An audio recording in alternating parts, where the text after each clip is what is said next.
মৎস্য খামারি ভাই বন্ধুরা আসসালামু আলাইকুম। আপনাদের সামনে আবারও নিয়ে আসলাম দেশি জাতীয় মাগুর মাছের পোনার ভিডিওটি নিয়ে। আজকে মাগুর মাছের পোনাগুলো হলো কেজিতে 1000 হতে 1200 বা 1500 লাইনের মাগুর মাছের পোনা।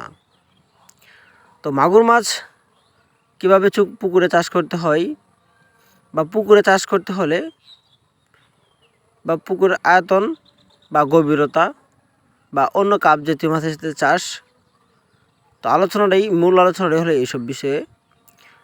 তো দেশি জাতীয় মাগুর মাছ চাষ করতে হলে আপনি যে কোনো পুকুর বা যে কোনো জলাশয়ে চাষ করতে পারবেন। যেন পুকুরটা বন্যমুক্ত থাকতে হয়, পুকুরে পারমত্ত থাকতে হয়, পুকুরের পানির গভীরতা 3.5 হতে 4.5 ফিট এর ভিতরে থাকতে হবে। একক কালচার করতে হলে প্রতি শতাংশে 250 হতে 300 পিস মাছ, আর মিশ্র পদ্ধতিতে চাষ করতে হলে অন্য মাছের সাথে তাহলে 80 হতে 100 পিস মাছ আপনি কালচার করতে পারেন অন্য কাপ জাতীয় মাছের সাথে। আপনারা জানেন দেশি জাতীয় মাগুর মাছ সর্বোচ্চ 5 থেকে 6 মাসে 4টা থেকে 3টা পিস 1 কেজি আনিয়ে বিক্রি করা ভালো, এমনকি ব্যাটার ভালো দাম পাওয়া যায়।